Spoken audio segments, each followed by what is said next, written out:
Hi, I'm Stacy. I'm Natalie. And I'm Kristina. And this is our plant recommendation panel, where gardeners write into us about their gardens and we give them ideas for plants to put in those gardens. So today we have Terri. She gardens in zone 6B and full sun, sandy soil. Her special considerations are that she needs plants that are not too wide. The bed is only about 2 feet wide. She wrote to us, "I'm looking for some privacy, but nothing too crazy tall. The wall around my patio is roughly 3 feet tall. I want something in there to attract hummingbirds. The space is in the sun all afternoon. I would like to use the firelight hydrangea I already have if possible, but I can replace everything that is in there now." So let's take a look at the pictures of this garden. Oh man, I think the viewers, I think you might really need to see this.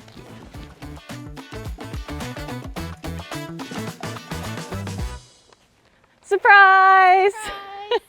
So here we are at Terri's house. So Terri is a coworker of ours and she recently moved into this condo. So there are some things that she's going to keep in this garden, but she wanted some ideas for how to work within this space that's already here with some of the plants that are already here. Okay, so Terri has a space that already has a bunch of amazing plants in it. She's got a beautiful quickfire hydrangea in the corner.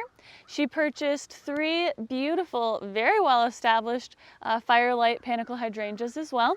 She's got some Weigelas here and 2 peonies that have to stay. So that is the framework that I'm working within on this side. I want to start off by placing those firelight hydrangeas. I would like to put 2 of them on this side, really close to each other right here, just so that you're getting most of this space covered. I know you wanted some privacy and those get nice and tall. Obviously, we live in Michigan, or maybe it's not obvious, but we live in Michigan. So you're gonna be putting those back pretty regularly. They might not get to that 8 feet tall height, but they'll still provide a lot of nice privacy for you. So 2 of them are over here. And then I would also like to place some Mucho Gusto Abelias in your garden. Hummingbirds love Abelia and it smells amazing. And I would like to put those here so that they'll kind of sweep into your seating area if you're enjoying that, or if you have your window open. I don't know if that window opens, but if it did, you'd be able to smell them. So I'd place those here. So you'd have a really beautiful, like light white, always available with that white and green variegation. And then within the gaps here, I would actually take one of those, I'd take that Weigela and put it over here, just so that it breaks up that view a little bit, because I'm going to add more Weigela to your garden along the front side. And within any gaps that you have, I think that you could plant some amazing perennials to just add to the chaos, give this garden a really cozy, packed look if you want to do some maintenance. Now, if you don't want to do any maintenance, the shrubs that are already here will fill in and kind of make the area look lush just by themselves. But if you wanted to plant some perennials, I'd suggest some bee balm, some perennial salvia, maybe some penstemon, phlox. I would like to add some phlox because there are 2 different varieties, one that blooms a little earlier in the summer and then one that blooms a little later, so that you're filling that whole period of time when the hummingbirds might be around and visiting you and super hungry. So I just recommend that you kind of chalk them all in. You fill it up with color, you really dig into that dark pink and white coloring, and I'll have Adriana put some options on the screen that you could maybe use.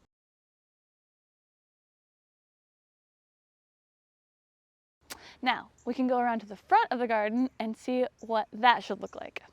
So now on the front side of your house, we have this beautiful INVINCIBELLE Ruby Smooth Hydrangea. I would keep that because it goes in with that beautiful dark pink and white color scheme. There's dark pink, there's your white, and this will turn pink as it ages. And now over here is where I'd like to add even more color. I mentioned I want more Weigela because hummingbirds love it. And I think that SNIPPET Dark Pink would be a great plant for right here, just in a little grouping. It stays really nice and tight, so it's not going to spill over into your walkway. And it blooms for a pretty decent amount of time. And then in this kind of funny little gap, I think you could put that other firelight hydrangea. And like I said, I love a garden that looks chock full, it's got abundance, and you've got really good airflow through here. I can tell, I can feel it. So I don't think that packing the plants in too tight is gonna be a problem for you. So I would just land that beauty right here, and then I would mix in some more of the perennials that we talked about. Now that I'm seeing your bed also, I think that if you were to remove these pavers and just straighten this line up, you'd have a little bit more room in your bed, and you could put in some more of those perennials just to kind of mix and play with the flower shapes and the different colors. You can get that salvia in here and get a nice upright look with that, and just kind of fill the space with profusion. Oh, and one more thing. You have 2 peonies over there, and if you wanted, you could move one of those and you could put it in one of those gaps here on the front side of your house, so that when you're driving up, you can see one, and then when you're driving in here and you're walking into your front door, you could see the other one, and just kind of spread out that spring beauty. So that is my idea to make your garden into a lush, packed paradise. Hopefully you like dark pink and white, because that's all the color I'm giving you. Okay, so Terry, for my choices, I'm going to start on this side of your garden. So this is the entranceway to your patio, and I know that a couple of things you were asking about were you wanted some privacy and you wanted some hummingbird attractors, and of course it all has to be low maintenance. So when we got the picture, what was here was a giant shrub that you've had a friend take out. Very, very good, because now we can really start working. So what I'm thinking here is we do a great big beautiful fan-shaped trellis, and on that trellis we do Sensation honeysuckle. It's a non-invasive honeysuckle, but you still get all the beautiful fragrance, you get the gorgeous yellow and white flowers. It's a pollinator attractor like crazy, and after the flowers are done, you get those bright red berries. So you get this nice piece of privacy with a big trellis here and the honeysuckle on top of it. So that's how I would start. And then when you're coming down your garden, you can see here you have an INVINCIBELLE ruby hydrangea and this firelight, this quick fire hydrangea. I'd keep them both. They're both absolutely gorgeous. The only thing you need here is something to underplant it, something to underplant this whole area to give you more interest. You could do that with a creeper, like a white album or a gold winter creeper. They're broadleaf evergreen, they're going to give you color all season long, and they're so easy to grow and maintain. I know a lot of people they shy away from winter creeper because they say they can kind of take over. I find them personally super easy to maintain in my garden, which is very similar growing conditions to yours. So if you had those underplanted here, and then a little bit underplanted under your hydrangea here, you'll get that nice bright variegation of color. So let's go around the corner. Okay, now we've come around the corner from your patio, and one thing I want to give you in this planting is a really tall exclamation point that's really going to draw people's eye to your beautiful patio and your beautiful planting. And the perfect thing would be to take out this little tiny big leaf hydrangea here and replace it with Sting arborvitae. You're going to get that super tall 12-foot arborvitae that stays about 1.5 feet wide. So you get that nice exclamation point here to continue around the corner of your garden. The next thing I do is you have a Weigela, 2 peonies, and a Weigela. I'd take this guy out and move him next to your other Weigela. Give you a little more spread, a little more pow when it comes to your Weigela. I love those for you because hummingbirds love Weigela. They love anything that has a trumpet-shaped flower.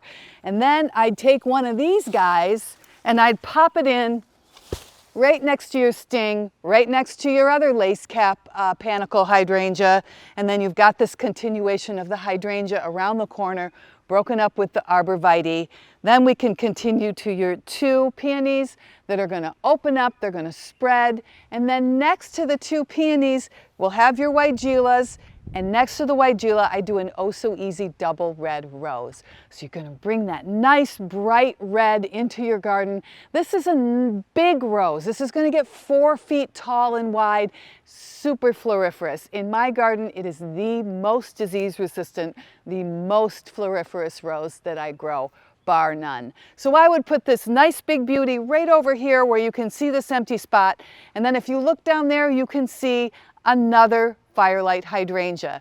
That's exactly where I'd put him. He's going to grow in and fill that space really, really well. And then finally, at the very end of your garden, you have a window sitting there with your air conditioning unit right next to it. In that space, right in front of your window, I think is a perfect place for a polypetite hibiscus. It's not too big, once again, around 4 feet tall and wide, lovely lavender trumpet-shaped blooms so you can sit there in your house and see the hummingbirds come and feed on that hibiscus. So what I've done is an all shrub garden for you, super easy to maintain, lots of color, easy to grow. And those are my ideas for you. All right, are you ready for some bonus content? We're going to talk about peonies.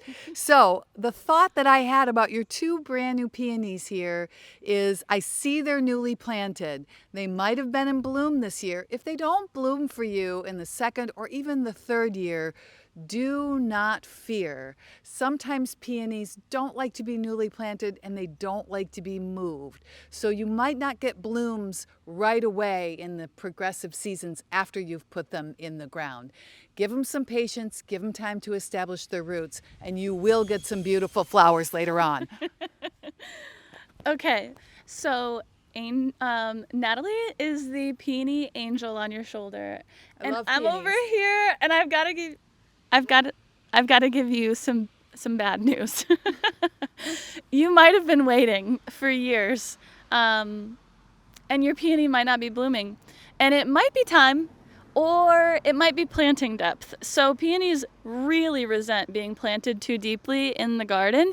This is especially a problem if you're transplanting them from somewhere else in the garden, because it's really easy to accidentally plop them in a little too low. So if you are going to transplant some peonies, plant them too high. Don't try and make the most of that soil depth. Don't make the hole too deep, because you will for sure get an unhappy, not blooming peony. Plant them high and dry. That's it. So I think it's interesting that of all of the plant panels that we've done so far, this one I think is going to turn out the most similar between all 3 of our recommendations.